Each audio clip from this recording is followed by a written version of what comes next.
बिस्मिल्लाहिर्रहमानिर्रहीम। अस्सलाम वालेकुम नाज़रीन कराम। पाकिस्तान मुस्लिम लीग नून और पाकिस्तान पीपल्स पार्टी ने पीडीएम के सरबराह मौलाना फजलुर रहमान की जानिब से तलब करदा जो दी गई कॉल है उसके जवाब में सुप्रीम कोर्ट के बाहर धरना देने का हमायत का ऐलान कर दिया। पाकिस्तान मुस्लिम लीग नून की सीनियर नायब सदर मरियम नवाज इस्लामाबाद पहुंच गई है और मौलाना फजलुर रहमान ने अपने रजाकारों को अंसारुल इस्लाम के सालार और रजाकारों को डिसिप्लिन के लिए सुप्रीम कोर्ट के बाहर जमा कर दिए और कहा है कि 1 लाख से ज्यादा लोग सुप्रीम कोर्ट के बाहर इकट्ठे हुए। पीर को मुमकिन है सुप्रीम कोर्ट वजीर आजम को तौहीन अदालत का नोटिस जारी करे और हुकूमत ने भी फैसला कर लिया है, पार्लियामान ने भी फैसला कर लिया है। अगर नोटिस जारी किया गया तो पूरी पार्लियामान शहबाज शरीफ के साथ खड़ी हो जाएगी, यानी वो सुप्रीम कोर्ट के नोटिस को किसी सूरत कबूल नहीं करेंगे, उसे मुस्तरद कर देंगे। एक शदीद नौयत की फैसला कौन लड़ाई का वक्त आ गया। नाज़रीन कराम, कबल इसको आगे बढ़े, अगर आपने मेरा यूट्यूब चैनल नवाज रजा के साथ अब तक सब्सक्राइब नहीं किया तो बराए करम इसे फौरी तौर पर सब्सक्राइब करें, लाइक करें और अब आपके साथ शेयर करें और आइकॉन का वो बटन दबाना ना भूलिए कि जब आप वीडियो लोड करें तो सबसे पहले आपको इत्तला मिले। पीर को मौलाना फजलुर रहमान की कॉल पर 13 जमातें और अवाम और दूसरे लोगों को, मुख्तलिफ जिंदगी के तबकात को सुप्रीम कोर्ट के बाहर धरना देने का कॉल दे रखी है और उन्हें पूरे मुल्क से, कराची से लेकर खैबर तक तमाम कारकुनों को उन्होंने तलब कर लिया। एक बहुत बड़ा शो ऑफ पावर करेंगे मौलाना फजलुर रहमान और इसके साथ दूसरी जमातें भी उनकी तावन करेंगी। मौलाना फजलुर रहमान में इतनी हिम्मत और जुर्रत है कि उनके पास एक बड़ी ताकत है और वो इस ताकत को इसके लिए इस्तेमाल कर सकते हैं। जब चाहें तो पूरे मुल्क को जाम कर सकते हैं। जब वो सुप्रीम कोर्ट के लोगों को कॉल देंगे तो इस बात का भी कभी इम्कान है कि ये धरना गैर मुअय्यना मुद्दत तक चलता रहे। ये भी हो सकता है कि दिन को लोग धरना दें और रात को अपनी अपनी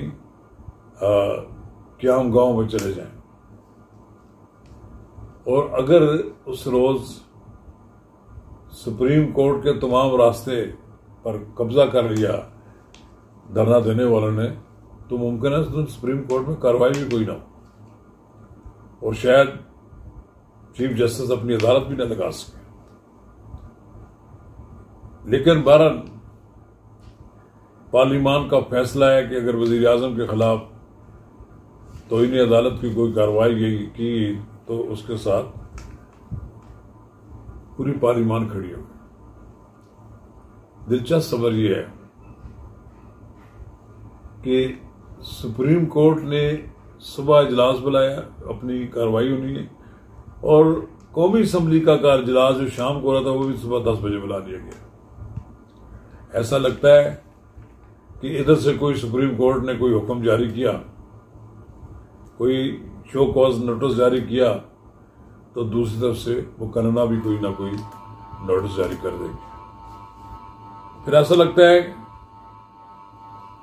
कि एक ताकत का मुजाहरा मुकन्ना करेगी और दूसरी तरफ से ताकत का मुजाहरा सुप्रीम कोर्ट करेगी। फैसला होना है, बल्कि किसी एक के आदमी के हक में तो फैसला होना है। बहरहाल सुप्रीम कोर्ट को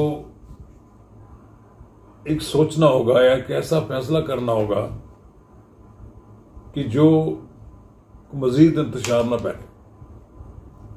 अगर शहबाज शरीफ की हुकूमत को खत्म करने की कोशिश की गई तो मेरा ख्याल है आपकी बार ऐसा होगा कि मुकर्रना कोई फैसला कबूल ही ना करे। बहरहाल एक बात वाज़ेह है कि मुकर्रना और अदलिया की इस लड़ाई में मुल्क में जो एक इंतशार की कैफियत है परेशानी की, उसमें मजीद शिद्दत पैदा हो जाएगी। खान साहब के लिए तो सहूलत फराहम कर दी सुप्रीम कोर्ट ने, लेकिन अगर सुप्रीम कोर्ट ने 14 मई को इंतखाबात ना होने की आड़ में वज़ीर आज़म को कोई तौहीन अदालत का नोटिस दिया तो ये आसानी से हजम नहीं हो पाएगा। नाज़रीन किराम, ख्वाजा आसिफ वज़ीर दफ़ा है, उन्होंने बड़ी फराग दिली और बड़े हौसले से काम लिया है। उन्होंने ये कहा है कि उस्मान डार के घर में जो कुछ भी हुआ वो ज़ाती तौर पर उनके घर जाकर माफ़ी मांगने के लिए तैयार है, और वो ये भी उनका कहना है कि मैं किसी सूरत में भी हम इस बात को ना हौसला अफजाई कर सकते हैं और ना इसको ऑन करते हैं कि उस्मान डार की फैमिली के साथ जो हुआ है। उन्होंने कहा अगर वो इजाज़त दे तो मैं उनके घर जाकर उनसे माफ़ी मांगूंगा, लेकिन उस्मान डार ने कोई फराख दिली का मुजाहरा नहीं किया, बल्कि उन्होंने कहा कि ख्वाजा आसिफ ही के कहने पर यह सारा कुछ हुआ है।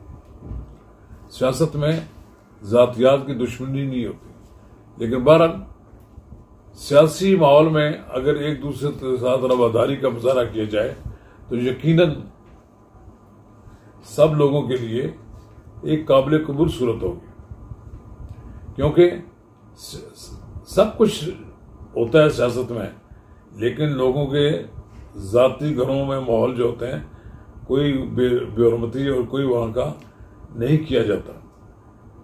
और ये अगर ख्वाजा आसिफ ने कहा है तो उस्मान डार को उनकी बात को तस्लीम कर लेना चाहिए।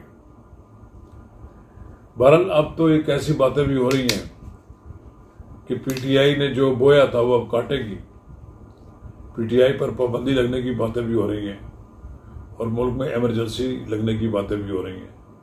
मार्शल के बारे में तो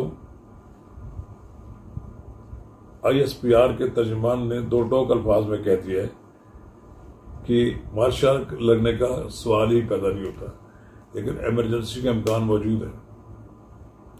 इमरजेंसी में बुनियादी हुकूक सल्ब हो जाते हैं, और अगर इमरजेंसी लग गई तो फिर आप ये भी देखें कि 1 साल कौमी असम्बली की मुद्दत भी बढ़ सकती है। बस मुल्क की हालात इतने गंभीर हो गए हैं कि किसी को समझ नहीं आ रही कि मुल्क किस तरफ जा रहा है। लेकिन एक बात बड़ी वाज़ेह है, अगर इमरान खान जैसे समझते हैं कि उनके पास पॉलिटिकल पावर बड़ी तगड़ी है, उनके साथ पीछे बड़ी लोग हैं, तो उनको ये भी ध्यान में रखना चाहिए इस मुल्क में मौलाना फजल रहमान के साथ भी बहुत लोग हैं। तो जहाँ इसके हम दूसरी जमातों का भी जिक्र करें, जमात इस्लामी अपने तौर पर भी बहुत बड़ी जमात है, उसके साथ पास भी बड़ी स्ट्रीट फोर्स है। मुस्लिम लीग नून, पीपल्स पार्टी और ये 14 जमातों के लोग अगर सब लोग जनाब मौलाना फजल रहमान की कॉल पर निकल आए तो ये इस्लामाबाद में हर तरफ आपको सैलाब नजर आएगा, और इस सैलाब में बड़े बड़े लोग फिर बह जाएंगे। अब भी मेरा ख्याल है कि सुप्रीम कोर्ट को कोई ऐसा फैसला नहीं करना चाहिए कि जिसके नतीजे में धरना गैर महीना मुद्दत के लिए शुरू हो जाए, और ऐसी भी कोई बात नहीं करनी चाहिए जिसमें मुल्क में मजीद फसाद पैदा हो, अफरा तफरी पैदा हो। शुक्रिया।